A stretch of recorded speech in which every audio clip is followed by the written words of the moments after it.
दोस्तों, नेपाल दुनिया के कुछ चुनिंदा देशों में शामिल है जो कि आज तक किसी देश का गुलाम नहीं बना।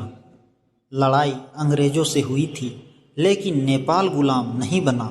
दुनिया के सबसे खूबसूरत देश में से एक नेपाल की बात ही सबसे निराली है। और अगर आपको नेपाल हिंदुस्तान से जाना है तो वीज़ा लगवाने की भी कोई ज़रूरत नहीं है। अब हम आपको नेपाल देश की वो तमाम जगह घुमा देते हैं जो कि वर्ल्ड पॉपुलर डेस्टिनेशन है। दोस्तों, सबसे पहले काठमांडू शहर नेपाल दर्शनीय स्थल की शोभा बढ़ाता है। नेपाल की राजधानी काठमांडू में शाम के समय घूमने का अलग ही आनंद आता है। दरअसल काठमांडू हिमालय के पहाड़ों से घिरा हुआ एक शहर है और ऐसे में शाम के समय यहाँ का मौसम काफ़ी सुहावना हो जाता है। साथ में ही इस जगह पर नेपाली ट्रेडिशनल डांस और कई तरह के कार्यक्रमों का आयोजन भी समय समय पर होता ही रहता है। काठमांडू में आपको शॉपिंग करने के लिए भी काफ़ी कुछ मिल सकता है। काठमांडू नेपाल का बेहद ही खूबसूरत शहर है। दोस्तों, साथ ही इस शहर में आप सनराइज़ का भी मज़ा ले सकते हैं। कहा जाता है कि सुबह सुबह जब धूप निकलती है तो यहाँ का नज़ारा बेहद खूबसूरत होता है। साथ ही अगर आपको नेपाली खाने का शौक़ है और यहाँ के खाने का स्वाद लेना चाहते हैं तो आपको एक से बढ़कर एक रेस्टोरेंट भी मिल जाते हैं। दोस्तों, इस शहर की सबसे अच्छी बात यह है कि यह ओवर क्राउडेड बिल्कुल भी नहीं है। यानी कि आपको कभी भी ऐसा नहीं लगेगा कि आप भीड़ भाड़ का हिस्सा हैं। तो नेपाल आप जब जाएंगे तो आपको इस शहर का दर्शन करना ही पड़ेगा, क्योंकि दोस्तों यहीं पर सारी फ्लाइट लैंड करती है। भगवान राम का ससुराल यानी कि जनकपुर। दोस्तों, रामायण की कहानी तो सबको पता ही है। आपको पता ही होगा कि भगवान राम का ससुराल नेपाल का जनकपुर है। जी हाँ दोस्तों, जनकपुर नेपाल का प्रसिद्ध धार्मिक स्थल है और यह नगर प्राचीन काल में मिथिला की राजधानी माना जाता है। यहाँ पर प्रसिद्ध राजा जनक थे जो सीता माता के पिता थे। आपको बता दें कि आज भी हमारे देश में मिथिला की जय जयकार होती है। बिहार के कुछ जिले जैसे कि दरभंगा और मधुबनी मिथिला का ही हिस्सा हैं। आप जनकपुर जाकर माता सीता के महल के दर्शन कर सकते हैं।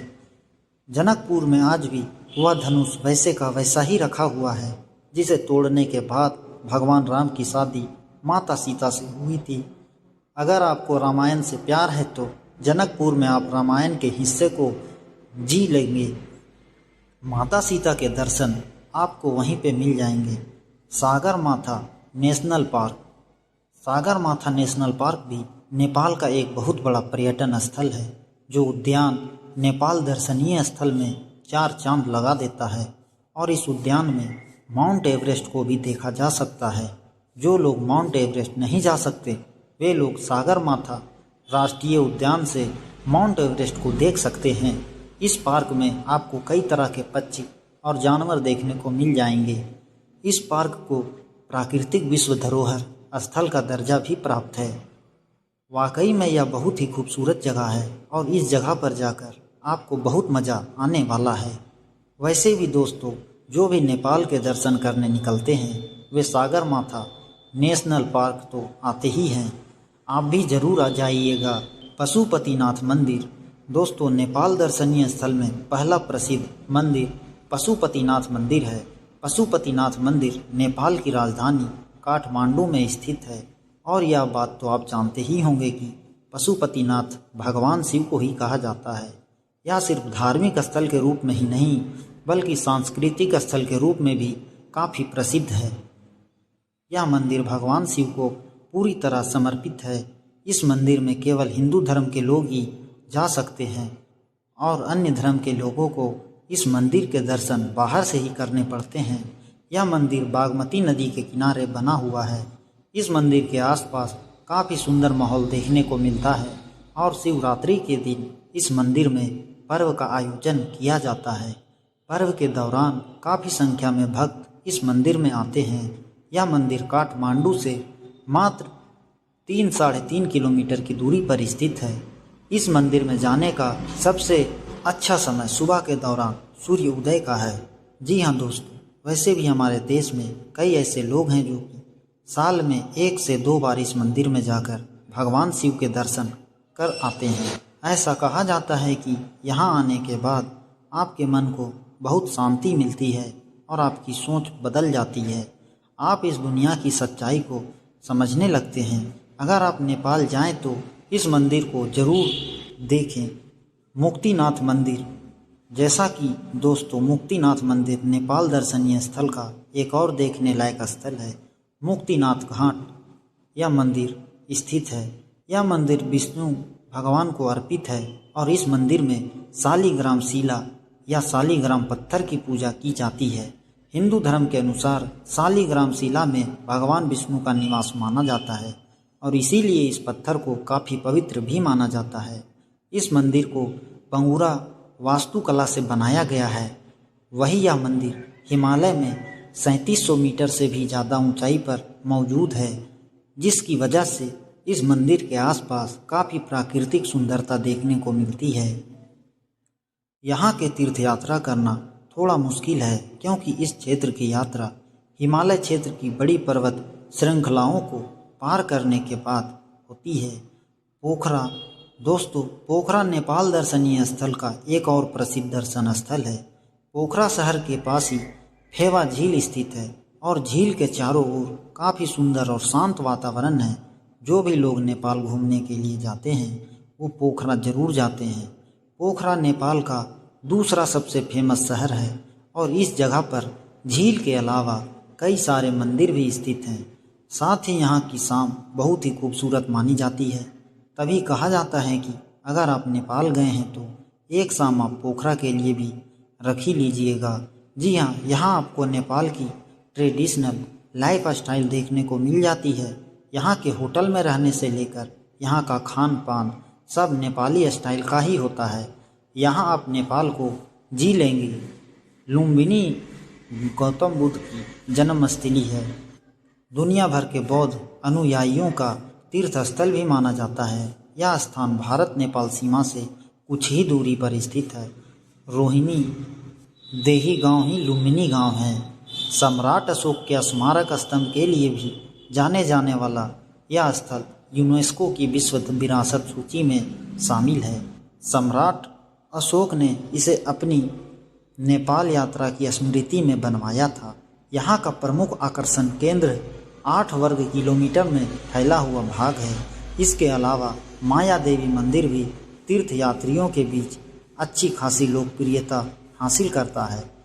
इसमें गौतम बुद्ध की माँ माया देवी की मूर्ति है। माया देवी इस मूर्ति में गौतम बुद्ध को जन्म देती हुई दिखाई गई है। कहा जाता है कि यहाँ जाकर आप जो भी मन्नत मांगते हैं वह पूरी जरूर होती है और शायद यही वजह है कि लुम्बिनी में भारी संख्या में लोग आते हैं। देवघाट धाम दोस्तों, देवघाट धाम भी नेपाल के प्रमुख पर्यटक स्थल हैं। देवघाट धाम काली गंडकी और त्रिशूली नदियों के संगम पर स्थित है। मकर संक्रांति के दौरान हिंदू धर्म के अनुयायी बड़ी संख्या में यहाँ आते हैं।